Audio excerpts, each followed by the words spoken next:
Lorsque la police se précipite ce 27 mars 1995 au 20 rue Palestro, au cœur du quartier le plus chic de Milan, elle découvre un corps sans vie. L'homme qui gît sur le sol vient d'être abattu de façon méthodique et précise. 3 balles dans le dos et une dans la tempe. Cet homme est si célèbre que les policiers le reconnaissent tout de suite. Il s'agit de Maurizio Gucci, l'héritier de la marque de luxe la plus célèbre d'Italie. À l'époque, c'était la première marque en Italie. Gucci, c'est l'excellence.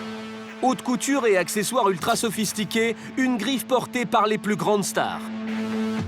Jackie Kennedy, Grace Kelly, Madonna ou encore Tom Cruise. Tous se sont montrés en Gucci, fiers d'arborer la célèbre marque. Mais cette entreprise familiale est l'objet d'âpres disputes entre les actionnaires. C'était une famille très rigoureuse. Et ils avaient décidé que Maurizio n'était pas à la hauteur pour la développer. Son meurtre à bout portant ressemble à un contrat. Alors qui en voulait au milliardaire milanais? Les enquêteurs ont cherché à savoir si Maurizio Gucci s'était fait des ennemis dans le milieu des affaires, de la finance ou de l'industrie. Car Maurizio Gucci avait des ennemis. Mais lequel l'a fait supprimer? Un concurrent sans scrupules? Un membre de sa famille? La mafia? Qui avait intérêt à assassiner l'héritier de la prestigieuse marque de luxe?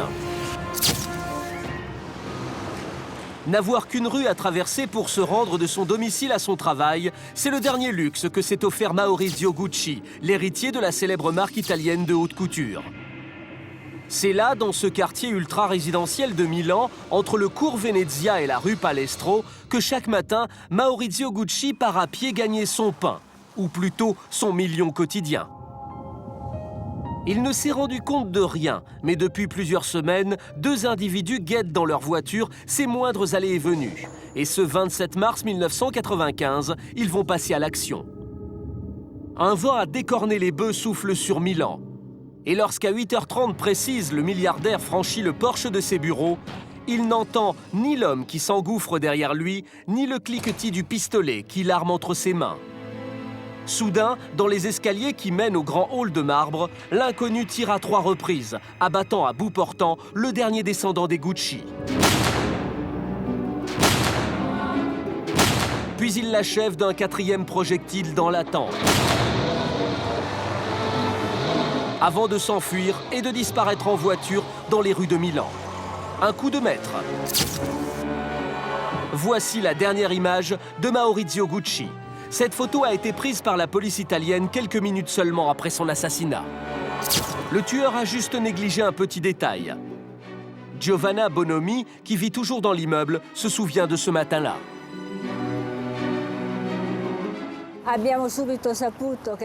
L'inconnu a aussi tenté de tuer notre gardien, M. Onorato. Il était sorti balayer les feuilles mortes sur le perron et quand il est rentré, il est tombé nez à nez avec l'assassin. Ça en faisait un témoin gênant. L'homme a pointé l'arme sur lui et l'a blessé au bras. Le gardien a donc réchappé à la fusillade qui a coûté la vie à Maurizio Gucci. La balle qui lui était destinée n'a fait que lui effleurer l'épaule avant de finir sa course dans le mur. Le marbre porte aujourd'hui encore la trace de l'impact. Et le témoignage de Giuseppe Onorato va s'avérer capital. L'assassin est un homme d'une 40aine d'années qui portait un blouson en jean et une casquette de baseball. Au 20 rue Palestro, c'est la panique. La police a bouclé l'accès à l'immeuble. Seule Paola Franchi, la compagne du milliardaire, est autorisée à pénétrer dans le hall.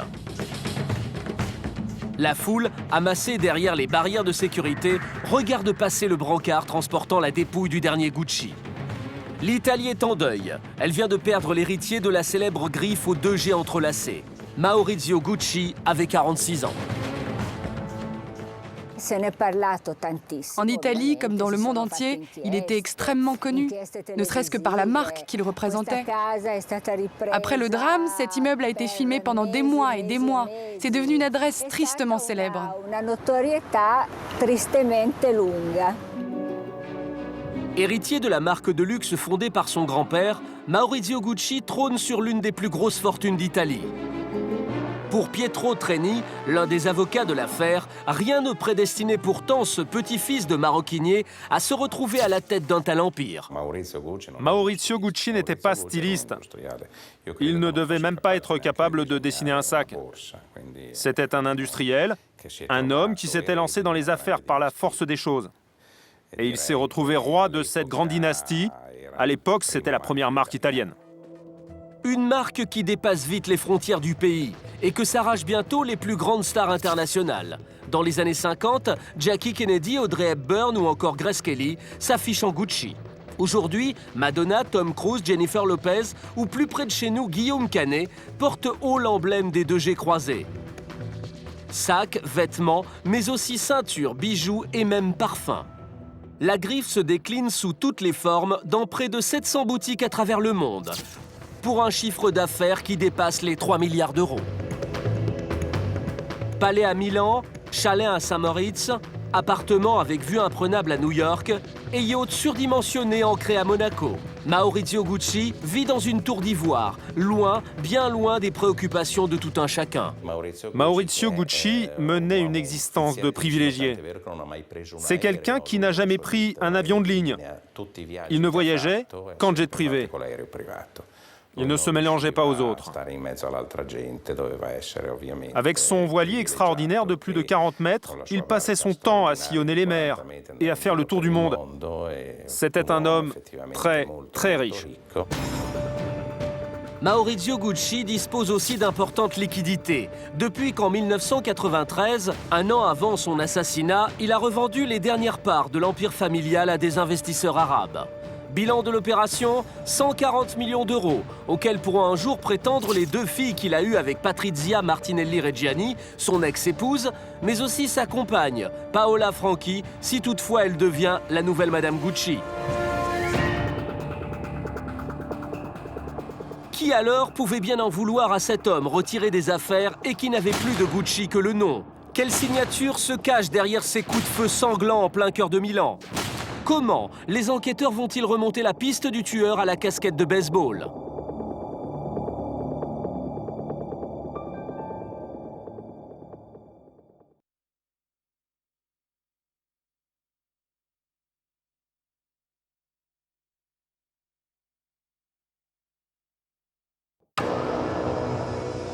Grâce au témoignage de Giuseppe Onarato, le gardien de l'immeuble où vient d'être assassiné Maurizio Gucci, les policiers acquièrent la certitude qu'ils ont affaire à au moins 2 individus. L'homme qui a tiré et le conducteur du véhicule dans lequel il s'est enfui. Les enquêteurs disposent aussi d'un autre indice. 4 douilles retrouvées par terre dans le hall du bâtiment. Elles proviennent de balles de 7,65 fabriquées à Las Vegas et quasi introuvables en Europe, sauf peut-être en Suisse, où Maurizio Gucci vient d'investir dans un projet de casino à Cran-sur-Sierre. S'agirait-il d'une affaire de blanchiment d'argent? La piste mafieuse est aussitôt évoquée, mais ça ne tient pas. On a tout de suite compris, vu la façon dont le crime s'est déroulé, qu'on n'avait pas affaire à la mafia. Pour tuer Gucci, le tueur a dû s'y reprendre à 4 fois. Ça prouve qu'il ne s'agissait pas d'un professionnel, mais d'un amateur. Au moment de tirer, il a perdu son sang-froid, il n'avait pas la main sûre. Et puis, un tueur chevronné n'aurait pas laissé de témoin. Le gardien de l'immeuble où Gucci avait ses bureaux a été un personnage essentiel dans la restitution des faits. Une autre piste intéresse aussi les enquêteurs. Elle pourrait être financière. Et elle est prise très au sérieux par maître Giovanni Maria Dedola, l'avocat des Gucci, un ténor du barreau de Milan.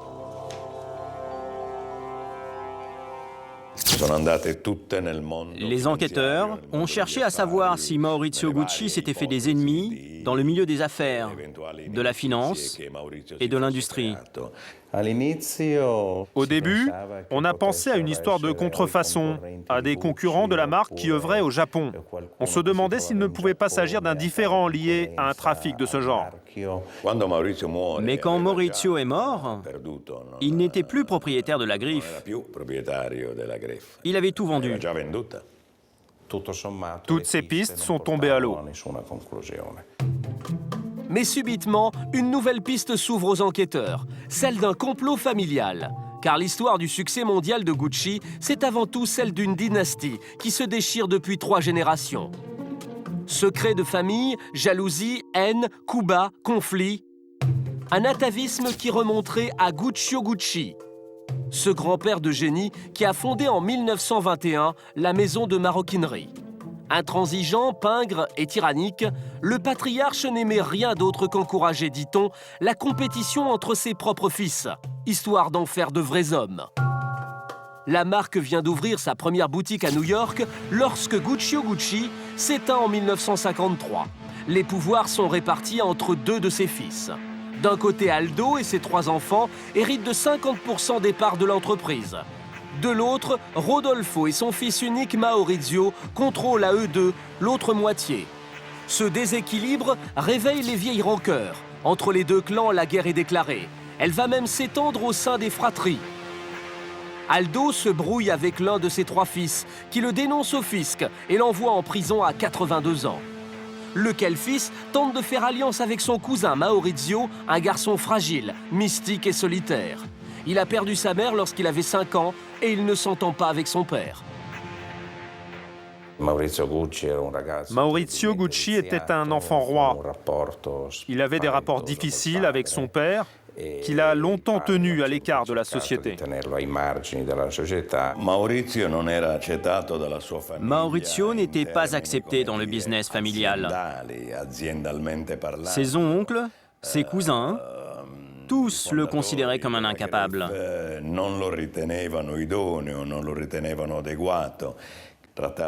C'était une famille très rigoureuse, avec des idées très arrêtées. Et ils avaient décidé que Maurizio n'était pas à la hauteur pour représenter l'entreprise familiale, et encore moins pour la développer. Mais en 1972, la roue tourne pour le vilain petit canard de la famille.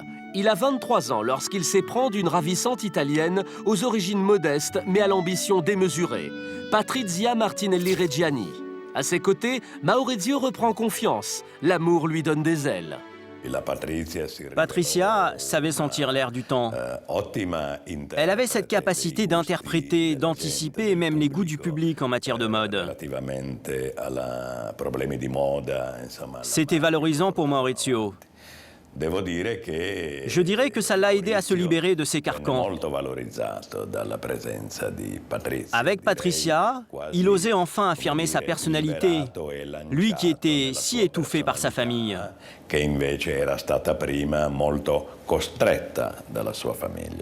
Pourtant, la jolie roturière peine à trouver sa place dans le clan Gucci. Rodolfo en particulier, le père de Maurizio, la soupçonne d'avoir des visées sur la fortune familiale. Elle n'a jamais été acceptée par les Gucci.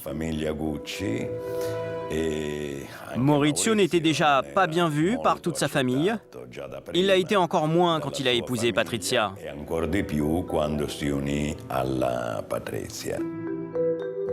Mondaine, exubérante, Patrizia Gucci étale volontiers dans la presse ses rivières de diamants, ses robes sur mesure, ses intérieurs en peau de léopard, sa nouvelle vie de princesse aux côtés d'un mari toujours plus influent. On l'a dit vénale. Sa philosophie, elle l'a confiée ce jour-là sans vergogne à des journalistes de la radio italienne. Mieux vaut pleurer en Rolls-Royce que de rire à bicyclette. Ça, c'est sûr. En 1983, c'est la consécration. À la mort de Rodolfo, Maurizio Gucci se retrouve seul maître à bord de l'entreprise familiale. Il détient désormais la moitié des parts, l'autre moitié restant aux mains de ses 3 cousins qui ne parviennent pas à s'entendre sur la façon de gérer ce fabuleux héritage. Maurizio règne en maître sur l'empire Gucci. Le vilain petit canard a pris sa revanche. Mais une mauvaise surprise l'attend. La société accuse des pertes. L'arrivée de Maurizio est intervenue dans une période où la marque était sur le déclin. Mauvaise gestion, manque de créativité, désintérêt des fils d'Aldo pour cet héritage trop lourd à porter, les comptes de la maison Gucci sont dans le rouge. Maurizio ne parvient pas à redresser la barre. Seule solution, vendre. En 1995, il emboîte le pas de ses cousins en cédant ses parts à des investisseurs du Bahreïn. Il n'y a désormais plus aucun membre de la famille Gucci derrière la marque éponyme. Pour Patricia Gucci, qui avait tout misé sur Maurizio, la défaite est amère. Patricia a perdu l'estime qu'elle avait pour lui à partir du moment où la société a commencé à péricliter. Elle lui imputait la faillite de la marque. Au fond, elle était convaincue, elle aussi, que Maurizio était un incapable. Et elle ne se prive pas de le lui dire et de le crier sur tous les toits. Excédé par les humiliations de son épouse, Maurizio Gucci quitte le foyer un beau matin sans crier gare. Patrizia ne reçoit plus d'autres nouvelles qu'à travers la confortable pension alimentaire de 50 000 € qu'il verse chaque mois à leurs 2 filles. Patrizia aimait toujours Maurizio. Elle a très mal vécu cette séparation. Elle a refusé le divorce. Mais après 10 ans de procédure, les avocats de Maurizio Gucci finissent par avoir gain de cause. Le 19 novembre 1994, 4 mois seulement avant l'assassinat du milliardaire, le divorce du couple le plus hype d'Italie est prononcé. Patrizia Gucci redevient Patricia Martinelli Reggiani et touche bien moins que ce qu'elle espérait. 3 500 000 € d'indemnité. Entre-temps, le milliardaire a refait sa vie avec Paola Franchi, une jeune décoratrice aussi blonde et discrète que son ex-épouse était brune et exubérante. Il n'y a aucune ombre au tableau. Il est même question d'officialisation. Rien dans la sphère privée du milliardaire n'alimente l'hypothèse d'une vengeance familiale, même si la froideur, le détachement de Patrizia Martinelli Reggiani, le jour de l'enterrement, dérange les enquêteurs. Son comportement n'échappe pas à la presse. Pour les médias, elle devient la veuve noire. Plusieurs semaines après l'exécution sommaire de la rue Palestro, les policiers italiens ne tiennent toujours pas le moindre début de piste. Alors, qui a tué Maurizio Gucci? Pourquoi cet homme sans histoire a-t-il été froidement abattu? Quel contrat le milliardaire avait-il sur la tête? Et quel rebondissement va permettre aux enquêteurs de remonter la piste du tueur à la casquette de baseball?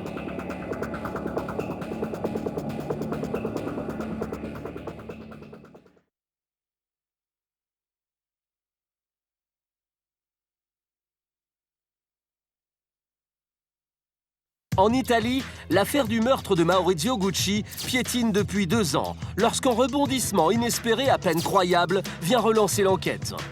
Le 8 janvier 1997, un témoin providentiel se manifeste auprès de la police de Milan.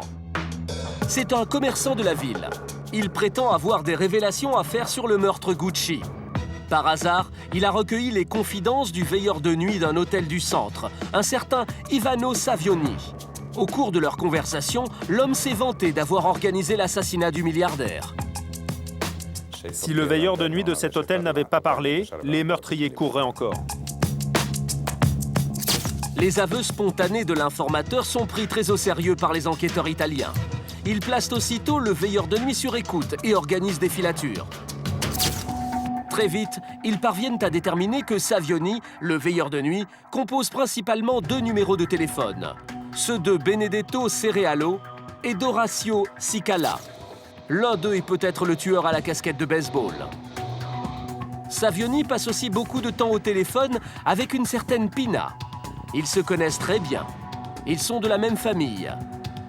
Mais en se penchant sur le profil de cette mystérieuse interlocutrice, les enquêteurs découvrent que Pina n'est autre que Giuseppina Oriema, la meilleure amie de Patrizia Martinelli Reggiani, autrement dit Patrizia Gucci, l'ex-Madame Gucci. La milliardaire aurait-elle joué un rôle dans ce crime qui tient en haleine toute l'Italie depuis maintenant 2 ans? Quelle raison, avec 50 000 € de pension alimentaire par mois, aurait-elle eu de tuer la poule aux œufs d'or? Et que vient faire sa meilleure amie dans cette affaire? Pour comprendre le lien qui unit Pina Oriema et Patrizia Martinelli Reggiani, il faut remonter 23 ans auparavant. Pina Oriema est alors une intime de Maurizio Gucci.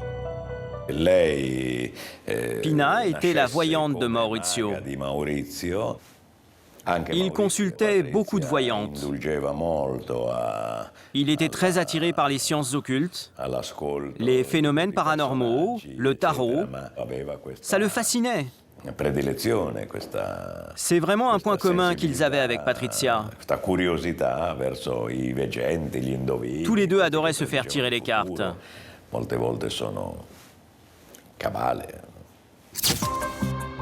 Entre Pina et Patrizia, l'entente est immédiate. Les deux femmes partagent une même passion pour la mode et l'ésotérisme.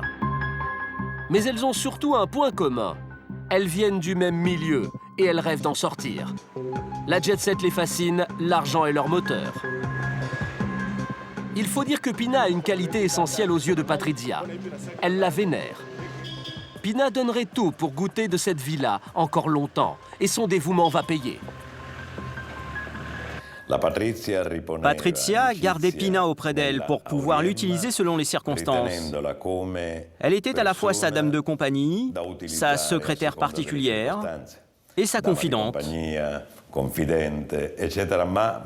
Elle la maintenait dans une position de domination. Pina, de son côté, aurait fait n'importe quoi pour appartenir à ce monde. En réalisant les désirs de Patrizia, elle vivait cette vie-là par procuration. Pina était peut-être la seule véritable amie de Patrizia, qui avait un caractère très dur et d'énormes difficultés relationnelles. Elle avait du mal à se faire des amis. Pina et elle étaient comme des sœurs. En 1984, la séparation du couple les rapproche encore. Avec Pina, elle dénigre Maurizio et s'en donne à cœur joie. Patrizia n'admet pas son éviction de ce monde de rêve. Au fond, elle n'a qu'une hantise, que Maurizio se remarie. Tous les regards, sans compter la moitié de sa fortune, évaluée à l'époque à 120 millions d'euros, iraient alors à sa nouvelle épouse, Paola Franchi. Elle ne va alors plus avoir qu'une idée fixe, le supprimer.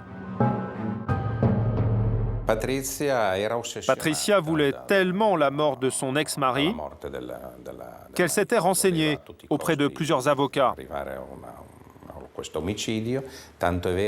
Elle voulait savoir combien d'années de prison elle risquait si elle le faisait liquider.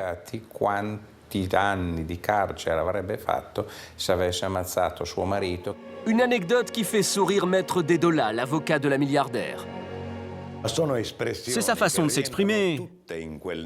Patrizia Gucci est comme ça, tout en emphase. Elle exagère, elle s'emporte.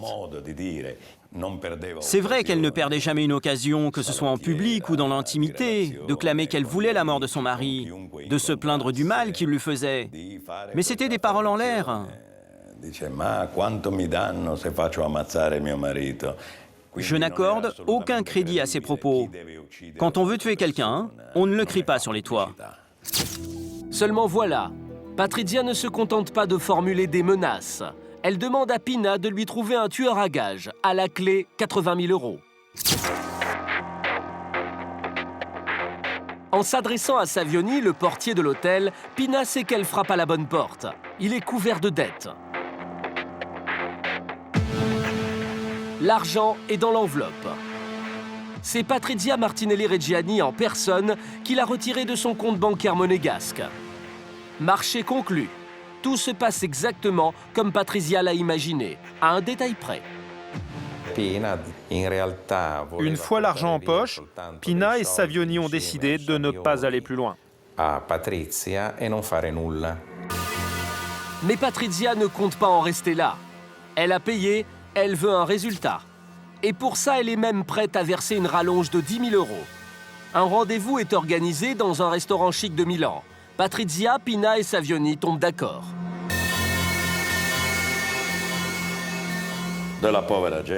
C'était vraiment de pauvres gens, prêts à commettre un crime pour 3 fois rien. Ils étaient pauvres au point d'ignorer jusqu'à la valeur de la vie humaine. C'est aussi à ça qu'on a vu que c'était des amateurs. Des professionnels auraient exigé beaucoup plus pour tuer quelqu'un comme Gucci, avec le patrimoine que possédait sa famille.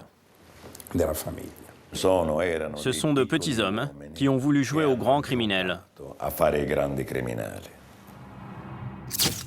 Cette fois, Savioni n'a plus le choix. Il doit s'exécuter.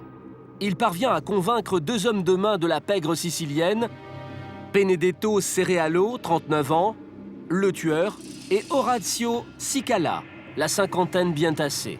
Un ancien pizzaiolo, physique à la Louis de Funès. C'est lui qui sera le chauffeur. Le 27 mars 1995 au matin, il planque rue Palestro depuis une bonne demi-heure, lorsque Maurizio Gucci apparaît à l'angle du cours Venezia. Équipé d'une vieille arme, Cerealo sort discrètement du véhicule et emboîte le pas du milliardaire au moment où il franchit le porche de son bureau, avant de lui tirer dessus à 4 reprises. C'est la fin de la saga des Gucci. Pourquoi Patrizia Martinelli Reggiani a-t-elle fait assassiner son ex-mari? Et quels indices vont enfin permettre aux policiers italiens de le prouver?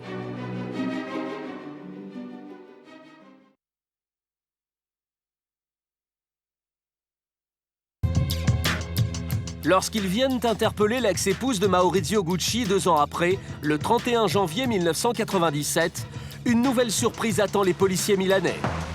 Patrizia Martinelli Reggiani a déménagé. Elle vit désormais au 38 rue Venezia, chez son ex-mari. Quelques heures après le crime, Patrizia a déboulé sans crier gare dans l'appartement de Maurizio et elle a délogé Paola Franchi. Elle était jalouse. C'était une façon de dire à sa rivale « J'ai gagné, maintenant tu dégages ».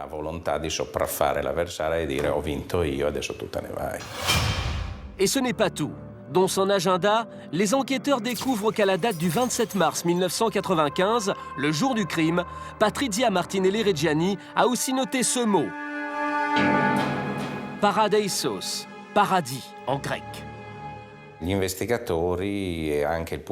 Pour les enquêteurs et le ministère public, il est apparu évident qu'elle considérait la mort de son ex-mari comme une délivrance. Ce n'était pas vraiment une preuve à proprement parler. Quand on déteste son mari et qu'il meurt, c'est normal qu'on s'en réjouisse. Mais c'est un ensemble d'indices qui témoignaient de la personnalité de Patrizia.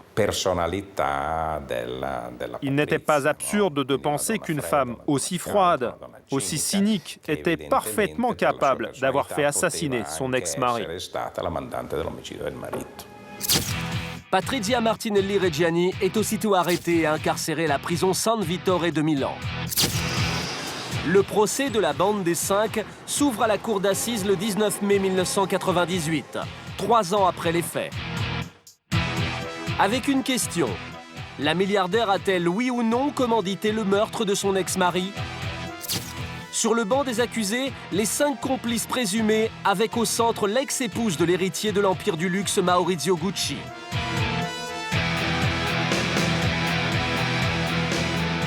Et dans la salle, les 2 filles nées de son union avec cet homme qu'elle est aujourd'hui soupçonnée d'avoir fait supprimer.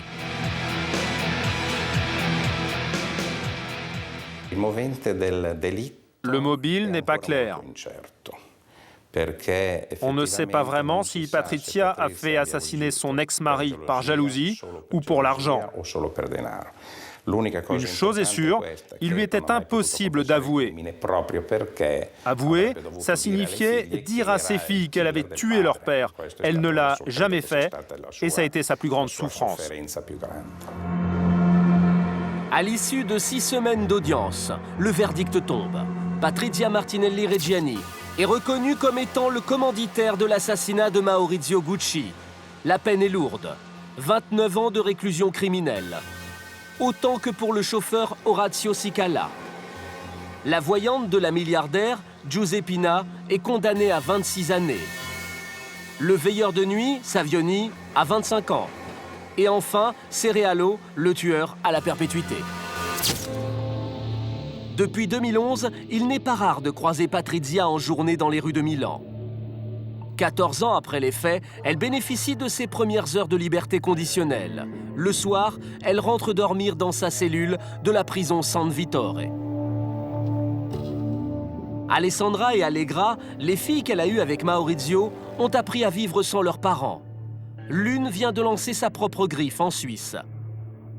L'autre vit de ses rentes grâce notamment au duplex que leur père avait acheté dans les années 70 au sommet de l'Olympic Tower à New York, avec vue imprenable sur l'Empire State Building.